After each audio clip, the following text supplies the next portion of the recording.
नमस्कार दोस्तों, आपका बहुत बहुत स्वागत है इंडियन गवर्नमेंट एग्जाम्स के अंदर। तो प्यारे बच्चों, आपके लिए यूपी पुलिस और एसएससी जीडी कांस्टेबल के लिए बेहतरीन क्लास मिल रही है। क्लास को आप जल्दी से जल्दी ज्वाइन कर लें। आपको क्लास बहुत बेहतरीन तरीका से मिलेगी और आज की क्लास का स्क्रीन बोर्ड पर आपके लिए क्वेश्चन। तो प्यारे बच्चों, क्लास को सेशन को जल्दी से जल्दी ज्वाइन करें। आज की क्लास का पहला क्वेश्चन, जब साबुन का बुलबुला आवेश आवेशित किया जाता है तब क्या होता है? वो सिकुड़ता है, फैलता है, या कोई प्रभाव नहीं हो गए, इनमें से कोई नहीं। तो आपका आंसर क्या आएगा, बताइए।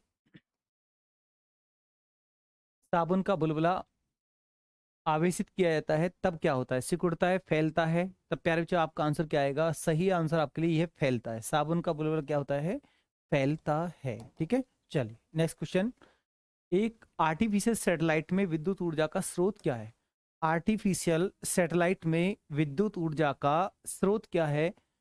थर्मोपॉल, सौर सेल, डायनेमो, या लघु नाभिकीय रिएक्टर? बता दीजिए। आपका क्वेश्चन बहुत बेहतरीन क्वेश्चन है। क्वेश्चन नंबर 2, बताइए। एक आर्टिफिशियल सैटेलाइट में विद्युत ऊर्जा का स्रोत प्यार बच्चों सौर सेल होता है। क्या होता है? सौर सेल। और डायनेमो का आपको पता है कि डायनेमो अपना में एक उपकरण है। तो इसका कार्य क्या है?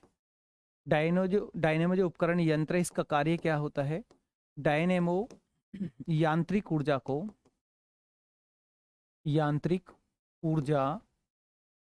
विद्युत ऊर्जा में कन्वर्ट करता है। यांत्रिक ऊर्जा को विद्युत ऊर्जा में परिवर्तित विद्युत ऊर्जा में परिवर्तित करता है। चलिए नोट कर लीजिए आप इसको। इसके बाद नेक्स्ट क्वेश्चन स्क्रीन बोर्ड पर आपके लिए। 100 वाट का बिजली का बल्ब यदि 10 घंटे जलता है तो बिजली का खर्च कितना होगा? 1 इकाई, 2 इकाई, 10 इकाई, या प्यारे बच्चों 0 इकाई? लगा दें आंसर। बहुत ही अच्छा क्वेश्चन है आपके सामने। 100 वाट का बिजली का बल्ब यदि 10 घंटे जलता है तो बिजली का खर्च कितना होगा? तो इसका आंसर आपका 1 इकाई प्यारे बच्चों आपको लगा देना है। यानी बल्ब का जो फिलामेंट है वो किसका बना होता है? बिजली का जो बल्ब होता है, बल्ब का फिलामेंट किसका बना होता है? बल्ब का फिलामेंट, जिसको हम तंतु बोलते हैं, या जो गूंज स्प्रिंग टाइप में होती है, वो किसका बना होता है? टंगस्टन का बना होता है। टंगस्टन का बना होता है। ठीक है। बल्ब के आविष्कारक कौन थे? बल्ब के आविष्कारक कौन थे? Thomas Edison, Thomas Alva Thomas Thomas Alva Edison. Alva Edison के द्वारा बल्ब की खोज हुई। एडिशन। ठीक है। चलिए नेक्स्ट क्वेश्चन स्क्रीन बोर्ड पर आपके लिए। किलोवाट घंटा किसकी यूनिट है? किलोवाट घंटा किसकी यूनिट है प्यारे बच्चों? तो आपका आंसर क्या आएगा? किलोवाट घंटा किसकी यूनिट है? विभवांतर, विद्युत ऊर्जा, विद्युत शक्ति, या विद्युत विभव? कमेंट बॉक्स में टाइपिंग करें। अच्छा क्वेश्चन है आपके लिए। तो आपका आंसर क्या आएगा? चलिए बहुत बढ़िया, विद्युत ऊर्जा, बिल्कुल राइट, विद्युत ऊर्जा। Next question. बल्ब को तोड़ने पर तेज आवाज होती है, बिकॉज क्यों होती है? बल्ब के अंदर निर्वात में वायु का तेजी से प्रवेश करना, बल्ब के अंदर विस्फोट गैस होती है, बल्ब के अंदर की गैस अचानक प्रसारित होती है, या बल्ब का फिलामेंट वायु के साथ क्रिया करता है? बता दीजिए आप। अच्छा क्वेश्चन है, आंसर आना चाहिए। क्या आंसर आएगा प्यारे बच्चों, बताइए। चलिए, ए ऑप्शन बिल्कुल राइट है। बल्ब के अंदर निर्वात में वायु का तेजी से प्रवेश करना। निर्वात में वायु का तेजी से, निर्वात मीन्स क्या होता है? वैक्यूम होता है। बिजली के बल्ब से हवा पूरी तरह क्यों निकल जाती है? टंगस्टन तंतु के फिलामेंट के रिडक्शन अपचयन को रोकने के लिए, बल्ब के फूट जाने को रोकने के लिए, या एब्जॉर्प्शन के कारण प्रकाश की हानि को रोकने के लिए, या ये सभी? तो प्यारे बच्चों, आंसर क्या आएगा, बताइए। क्वेश्चन नंबर 6 का सही आंसर क्या आएगा? टंगस्टन तंतु के अपचयन को रोकने के लिए, ए ऑप्शन बिल्कुल राइट है प्यारे बच्चों। Next question. विश्व का सबसे बड़ा यूरेनियम उत्पादक देश कौन सा है? वर्ल्ड में वह कौन सा देश है जो यूरेनियम के उत्पादक में नंबर 1 है? चार ऑप्शन है, रसिया, कजाकिस्तान, कनाडा, या जायरे? बताइए। तो यहाँ पर आपका सही आंसर कजाकिस्तान आएगा। और भारत में यूरेनियम के भंडार कहाँ ज्यादा मिलते हैं? भारत में यूरेनियम यूरेनियम के भंडार के लिए प्रसिद्ध खान कौन सी है? के लिए प्रसिद्ध खान कौन सी है, या कौन सा प्लेस है, कौन सी खान है जहां पर यूरेनियम मिलता है? जादूगोड़ा। कहाँ पर प्यारे बच्चों? जादूगोड़ा। जादूगोड़ा, झारखंड। ठीक है, नोट कीजिए आप इसे। बेहतरीन क्वेश्चन आपके लिए, बहुत बेहतरीन क्वेश्चन है। नेक्स्ट क्वेश्चन स्क्रीन बोर्ड पर आपके लिए। नेक्स्ट, विश्व में बॉक्साइट का बड़ा उत्पादक देश कौन सा है? विश्व में बॉक्साइट का उत्पादक देश कौन सा है? Australia, Brazil, China, Bharat. Australia, Brazil, China, Bharat. तो इसका सही आंसर क्या आएगा? ऑस्ट्रेलिया। प्यार बच्चों, आपको लगाना है, क्या लगाना है? ऑस्ट्रेलिया। ऑस्ट्रेलिया की कैपिटल पूछे तो आपको इसकी राजधानी क्या बतानी है? कैनबरा। ऑस्ट्रेलिया की कैपिटल अगर आपसे पूछ ली जाए तो आपका आंसर क्या आएगा? कैनबरा आपको लगा देना। ठीक है, चलिए नेक्स्ट।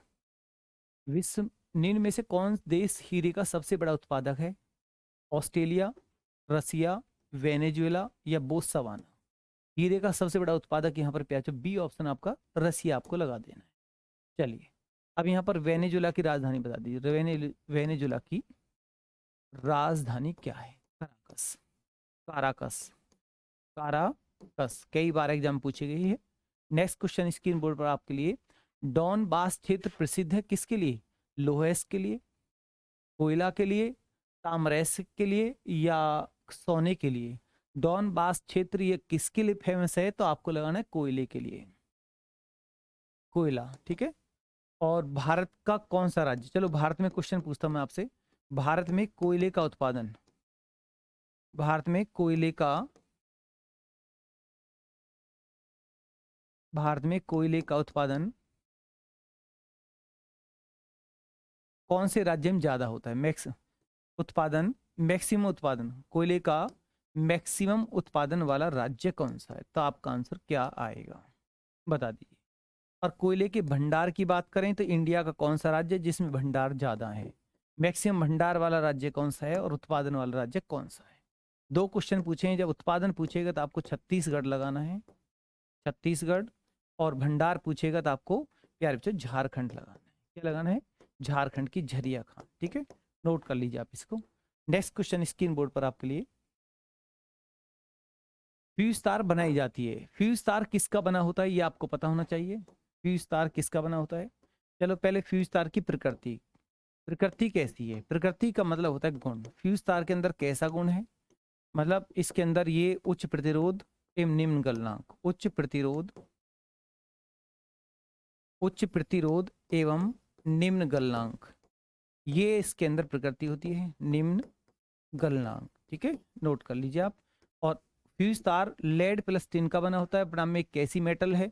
ये अपना में मिश्र धातु है, मिक्स मेटल है प्यारे बच्चों, नोट कर लें आप इसको। चलिए नेक्स्ट क्वेश्चन, कार्बन का शुद्ध रूप क्या है? कार्बन के दो अपरूप, कई बार क्वेश्चन है कि कार्बन के दो अपरूप बताइए।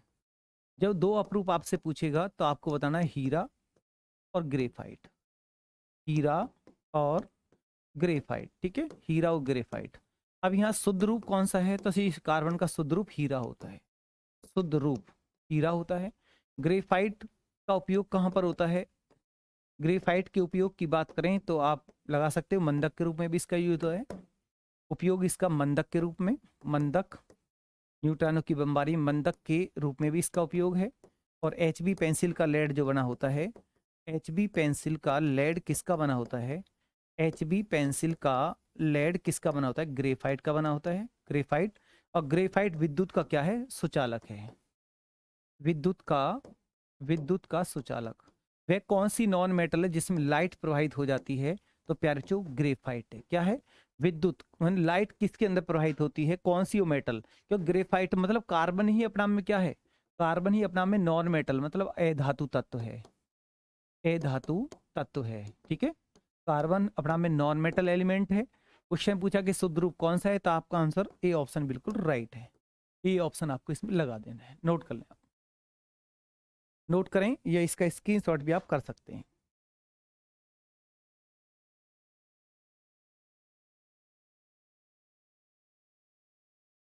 चलिए next, next question screen board पर आपके लिए। मुस्लिम लीग का प्रथम अध्यक्ष कौन था? मुस्लिम लीग का प्रथम मतलब मुस्लिम लीग का, मुस्लिम लीग पार्टी किसके नेतृत्व में बनी है? किसके नेतृत्व में मतलब उस टाइम अध्यक्ष कौन बना, नेतृत्व किसने किया है? तो वो अध्यक्ष आपसे पूछा रहा है। अब आप अपना आंसर बताइए। अगर क्वेश्चन आता कि अखिल भारतीय, क्वेश्चन ऐसे होता अखिल भारतीय मुस्लिम लीग, अखिल भारतीय मुस्लिम लीग का, मुस्लिम लीग, मुस्लिम लीग का संस्थापक कह के क्वेश्चन आए। दो क्वेश्चन दूंगा मैं आपको, बहुत बेहतरीन क्वेश्चन है। संस्थापक कह के क्वेश्चन आए या अखिल भारतीय मुस्लिम लीग का प्रथम अध्यक्ष कह के क्वेश्चन आ जाए, तो प्यारे बच्चों आपका आंसर क्या आएगा? ये दो क्वेश्चन मैंने आपको दिए, बहुत बेहतरीन क्वेश्चन है आपके लिए। अगर ऐसे क्वेश्चन आते कि प्रथम अध्यक्ष पूछा जा रहा है तो आपको बताना है वकार उल मुल्क मुस्ताक, मुल्क मुस्ताक हुसैन, मुस्ताक हुसैन आपको लगा देना है। अब यहाँ चार ऑप्शन में देखिए आप कि अब मुस्लिम लीग का प्रथम अध्यक्ष यहाँ पूछा जा रहा है, तो पार्टी के किसके नेतृत्व बनी, तो आगा खां के नेतृत्व में। तो ये क्या है आपका हुसैन खां, लेकिन यहाँ हसन खां लिख रहा है, हुसैन खां ये होता हुसैन खां, ठीक है। तो आपको ये लगाना था, ठीक है, ये प्रथम अध्यक्ष था, ठीक है। किसके नेतृत्व में पार्टी का गठन हुआ है, तो मुस्लिम लीग आगा खां के नेतृत्व में हुआ है। और संस्थापक की बात करें, इसका फाउंडर कौन है, तो नवाब सलीमुल्लाह, नवाब सलीमुल्लाह, नवाब सलीमुल्लाह। अब आपको यहाँ पर देखना है कि पार्टी कब बनी है। अखिल भारतीय मुस्लिम लीग पार्टी का जो गठन है, गठन का डेट और सन पूछा है तो 30 दिसंबर 1906 ढाका में ये पार्टी बनी। आज ढाका कहाँ पर है, बांग्लादेश की राजधानी है, ठीक है, बांग्लादेश की राजधानी है ढाका, ठीक है। आप लिख दीजिए यहाँ पर प्यारे बच्चों ढाका, ठीक है। चलिए नेक्स्ट, आप इसको नोट कर लें या इसका स्क्रीनशॉट कर लें। पाकिस्तान का जनक कौन कहलाता है, मोहम्मद, डी ऑप्शन देखोगे आप, डी ऑप्शन में पाकिस्तान का जनक, पाकिस्तान का जनक किसको माना गया है, मोहम्मद अली जिन्ना।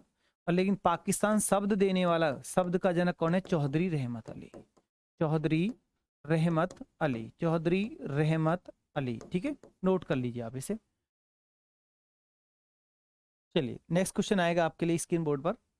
बिहार बंगाल से अलग हुआ कब, बिहार बंगाल से अलग हुआ 1912 में, 1912, ठीक है, 1912 आपको लिखना है। नेक्स्ट क्वेश्चन देखोगे आप इसके बाद स्क्रीन बोर्ड। गदर पार्टी के फाउंडर स्थापना कब हुई है, गदर पार्टी की स्थापना प्यारे बच्चों 1913 में हुई है। गदर पार्टी की स्थापना मतलब गदर पार्टी के फाउंडर कौन है, संस्थापक कौन है, कभी आपसे पूछे तो आपको क्या बताना है, लाला हरदयाल, लाला हरदयाल। गदर पार्टी की स्थापना कहाँ पर हुई है, गदर पार्टी की जो स्थापना हुई है सैन फ्रांसिस्को में हुई है, सैन फ्रांसिस्को। तब प्यारे बच्चों बता दीजिए सैन फ्रांसिस्को कौन से देश में शहर है, ये शहर यूएसए के अंदर है। कहाँ पर है प्यारे बच्चों, यूएसए।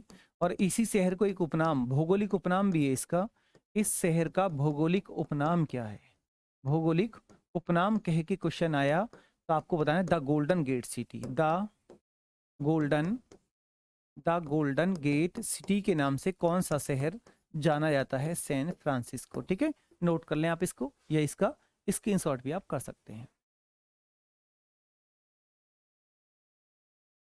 अगर ये चारों सन आप क्लियर करना चाहते हैं तो 1907 में सूरत अधिवेशन है, याद रहना चाहिए आपके। 1907 में प्यारे बच्चे सूरत अधिवेशन है, 1907। मतलब इस अधिवेशन में कांग्रेस का क्या हो गया था, विभाजन। कांग्रेस का विभाजन कौन से अधिवेशन में हुआ, तो सूरत अधिवेशन में हुआ, नोट कर सकते हैं आप। 1909 की बात करें तो 1909 में मार्ले मिंटो सुधार है, मार्ले मिंटो सुधार, जिसमें मुसलमानों को निर्वाचक मंडल में अलग से आरक्षण का प्रस्ताव पारित हुआ था, ठीक है। चलिए नोट कर लें आप इसे। इसके बाद नेक्स्ट क्वेश्चन आएगा स्क्रीन बोर्ड पर। एक ही रासायनिक तत्व के विभिन्न प्रारूप को क्या कहते हैं, विभिन्न प्रारूप को क्या कहते हैं, बहुत अच्छा क्वेश्चन है। तो आपको डी ऑप्शन अप्रूप लगा देना, जैसे कार्बन, कार्बन के एक ही रासायनिक कार्बन के दो अप्रूप कौन कौन से, हीरा और ग्रेफाइट, जिसमें शुद्ध कौन सा है, हीरा है। नेक्स्ट, कार्बन अपना में क्या है, आपको अभी इस क्वेश्चन का आंसर लगाने में प्रॉब्लम नहीं आनी चाहिए। कार्बन अपना में क्या है, एक मेटल है या नॉन मेटल है, सब मेटल है या कंपाउंड है, बताइए आप। कार्बन है क्या, मेटल, नॉन मेटल, सब मेटल या कंपाउंड। तो यहाँ पर आपका सही आंसर आना चाहिए नॉन मेटल है कार्बन, ठीक है। वह कौन सी नॉन मेटल है जिसमें लाइट प्रवाहित होती है, तो आपका आंसर क्या आएगा, ग्रेफाइट, ठीक है। चलिए नेक्स्ट, विश्व में सर्वाधिक अंगूर उत्पादन करने वाला देश कौन सा है, इटली, फ्रांस, चाइना, श्रीलंका। तो यहाँ पर आपका आंसर चाइना लगा दीजिए। नेक्स्ट, विश्व में प्राकृतिक रबड़ का सबसे बड़ा उत्पादक देश कौन सा है, प्राकृतिक रबड़, नेचुरल रबड़ का सबसे बड़ा उत्पादक देश कौन सा है, तो रबड़ की बात है तो आपको क्या लगाना है, थाईलैंड लगाना है, थाईलैंड, ठीक है। मलेशिया में किसका उत्पादन ज्यादा, टिन का उत्पादन होता है। टिन का उत्पादन में मलेशिया नंबर 1 है। इसके बाद नेक्स्ट क्वेश्चन स्क्रीन बोर्ड पर, भारी जल एक प्रकार का है क्या? शीतलक, मंदक, ऐसक या ईंधन? भारी जल का आपको पता है मंदक के रूप में इसका प्रकार होता है। भारी जल के फॉर्मूला की बात करें तो D2 है, और इसी को हम क्या कहते हैं? गुरु जल कहते हैं। मतलब इसका रासायनिक नाम लिखोगे तो ड्यूटीरियम ऑक्साइड है। क्या है? Deuterium oxide. ड्यूटीरियम ऑक्साइड इसका फॉर्मूला, मतलब रासायनिक नाम है, ये इसका फॉर्मूला है। इसी को भारी गुरुजल कहते हैं, इसी को हैवी वाटर कहते हैं। इसी का उपयोग कहाँ होता है? मतलब इसका उपयोग कहाँ होता है? मंदक के रूप में होता है। मंदक के रूप में इसका यूज होता है न्यूट्रॉन की बमबारी को कम करने के लिए। आप इसको नोट कर लें या इसका स्क्रीनशॉट कर लें, और आपसे क्वेश्चन जैसा पूछा है ऐसे ही आपको इसका आंसर लगा देना है। नेक्स्ट क्वेश्चन, भारी जल का अणुभार कितना होता है? भारी जल का अनुभार 20। आपको बी ऑप्शन बिल्कुल राइट है आपका। नेक्स्ट, पानी में क्या होने पर उसे भारी पानी कहते हैं? हाइड्रोजन का भारी समस्थानिक, ऑक्सीजन का भारी समस्थानिक, हाइड्रोजन का परमाणु की संख्या, या ये सभी? तो यहाँ आइसोटॉप की बात हो रही है, तो ऑक्सीजन का भारी समस्थानिक, बी ऑप्शन बिल्कुल आपका राइट आएगा प्यारे बच्चों। चलिए नेक्स्ट क्वेश्चन, विश्व में किस देश में मुसलमानों की संख्या सबसे ज्यादा है? विश्व में कौन सा देश में जिसमें मुसलमानों की संख्या सबसे ज्यादा है?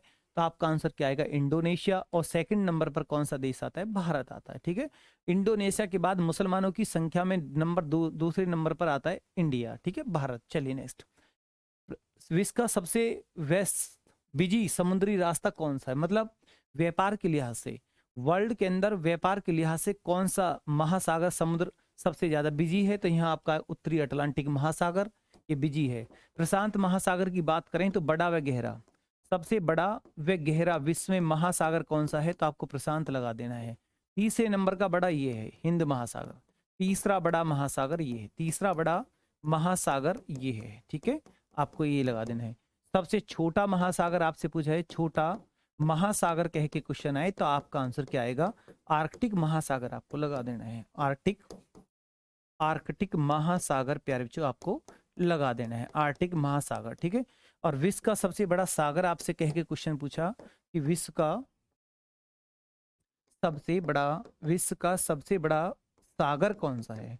तब आपका आंसर क्या आएगा? दक्षिण चीन सागर आपको लगा देना, दक्षिण चीन सागर आपको लगाना है। ठीक है, तो प्यारे बच्चों आपके टोटल 24 क्वेश्चन हो गए। एक क्वेश्चन और देख लीजिए आप, विश्व की प्रथम रेलगाड़ी कब चली थी? कमेंट बॉक्स में टाइपिंग करें बेहतरीन तरीका से। एक अच्छा क्वेश्चन है आपके लिए, विश्व की सबसे प्रथम रेलगाड़ी कौन सी सन में चली है? 1825 आपको लगाना है। अगर ये क्वेश्चन विश्व न कह के भारत कहता तब आप कौन सा लगाते? भारत में पहली बार रेल, भारत में पहली बार रेल की शुरुआत कौन सी सन से है? अगर ये क्वेश्चन आपसे पूछा जाता तो आपका आंसर क्या आता? इन चार ऑप्शन में आपको 1853 आपको लगा देना था, लॉर्ड डलहौजी के समय। 1853 लॉर्ड डलहौजी के समय इंडिया में पहली बार रेल चली, थाने से बंबई 34 किलोमीटर। तो प्यारे बच्चे ये क्लास आपको कैसी लगी? टॉप 25 क्वेश्चन की मैंने आपको क्लास दी है। क्लास अगर आपको अच्छी लगती है तो क्लास को आप लाइक एंड शेयर जरूर करें। हमारे इस रेडियन गवर्नमेंट एग्जाम चैनल्स को सब्सक्राइब जरूर करें, क्योंकि आपको इसका time to time update notification तभी मिलेगा जब आप चैनल को सब्सक्राइब करोगे। तो प्यारे बच्चों मिलते हैं अब नेक्स्ट क्लास के साथ। धन्यवाद, गुड नाइट।